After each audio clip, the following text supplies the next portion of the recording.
Oi, meu nome é Rafael. Meu nome é Diego e nós somos do canal História Futebol Clube. Você sabia que o Santos de Pelé jogou em um território que enfrentava uma guerra civil?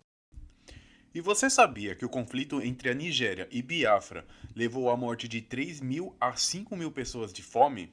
Não? Então senta que a história vai começar.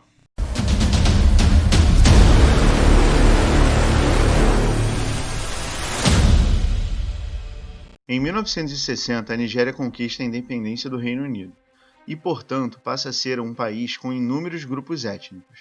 Porém, três grandes grupos formavam algo ao redor de 60 a 70% da população. Esses grupos concentravam-se em maior número em algumas regiões do país. Os Hausa Fulani concentravam-se no norte, os Yorubá na região sul e os Igbos na região sudeste do país. Embora a maioria desses grupos étnicos se encontrem nessas regiões, também haviam grande parte deles espalhados por todo o país. As diferenças étnicas não era a única característica que os dividiam. Aspectos culturais e religiosos também eram bem marcantes. O grupo de Hausa Fulani era predominantemente muçulmano, enquanto que os Ibós eram cristãos. Os Yorubás, por outro lado, seguiam tanto o cristianismo como o islamismo. Essas diferenças culturais e ideológicas causavam instabilidades e constantes atritos entre esses grupos.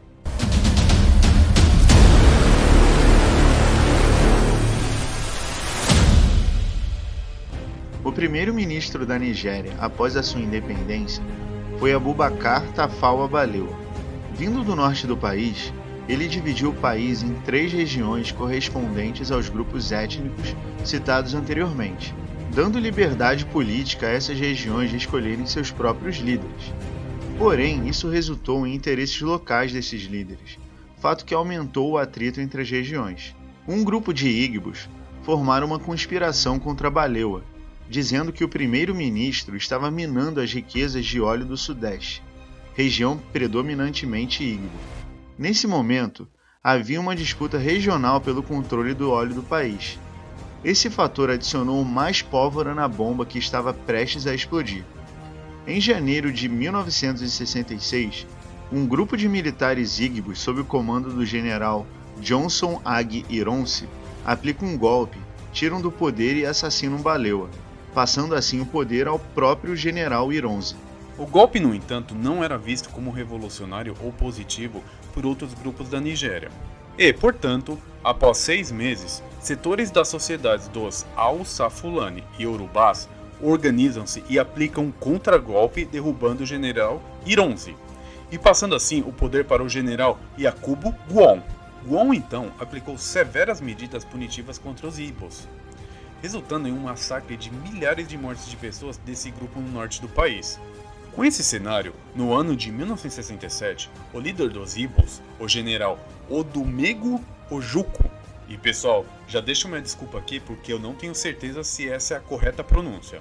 Bem, esse general ele declara a região sudeste independente do país, chamando o novo estado de Biafra. Obviamente, isso não foi bem aceito pelo governo federal em Lagos.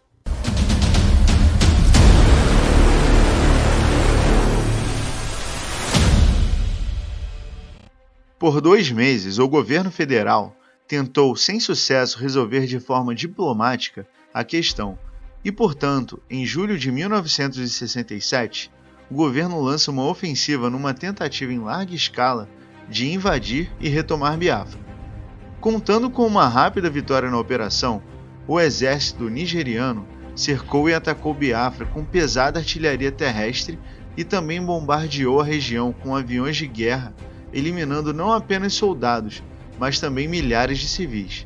A marinha nigeriana também bloqueou todos os acessos marítimos, na qual coibiram alimentos, suprimentos médicos e armas aos soldados e civis de Biafra, somando a mais uma estratégia de estagnar as defesas da região. Apesar da falta de recursos e apoio internacional, Biafra manteve-se firme e recusava o rendimento no enfrentamento contra o exército nigeriano, amplamente melhor equipado e preparado. Com o continuado avanço do exército sobre o território de Biafra, a resistência enfraquecia-se e não tinha mais como lidar com o poder de fogo inimigo, e portanto, o general Ojukwu, de novo, desculpa se a pronúncia está errada, foge para a Costa do Marfim. E no dia 15 de janeiro de 1970, a região de Biafra é então retomada ao governo federal, dando assim fim à guerra que se alastrou por quase 3 anos. Durante essa guerra, estima-se que, além das mortes causadas em confrontos diretos, em torno de 3.000 a 5.000 pessoas morreram diariamente em Biafra de fome, devido ao bloqueio naval.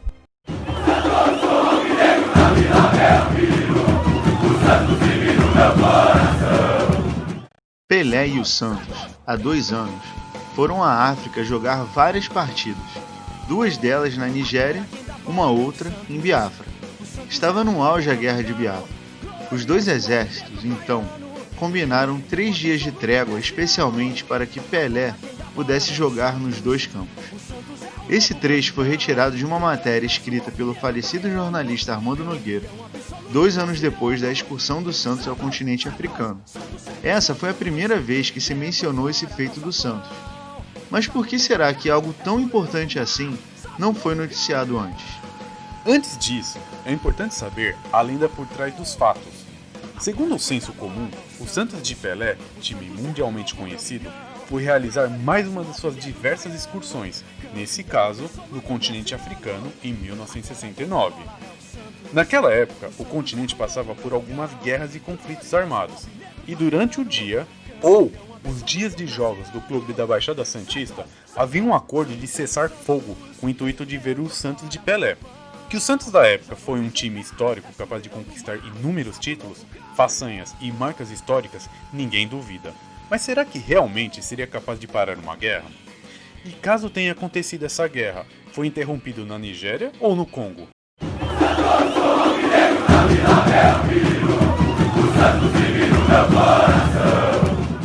Fazendo uma rápida pesquisa na internet, é fácil achar matérias afirmando que durante a excursão, o Santos se deparou com uma situação tensa no Congo, abre aspas. Isso porque o país vivia uma guerra pós-independência, fecha aspas. Por não se sentirem seguros, os dirigentes do Santos decidiram cancelar o amistoso, mas a delegação ficou sensibilizada com a admiração do povo congolês pelo Santos e por Pelé em especial. E é assim que se costurou um acordo entre o clube e o país para que a guerra fosse interrompida. A história com E é realmente épica, mas não pode ser considerado um fato histórico.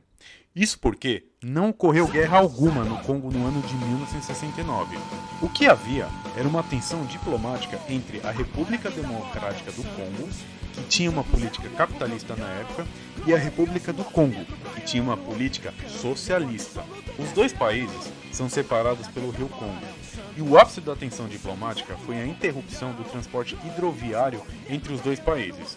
E o que de fato aconteceu foi uma trégua na interrupção do transporte para levar o time santista de um lado para o outro.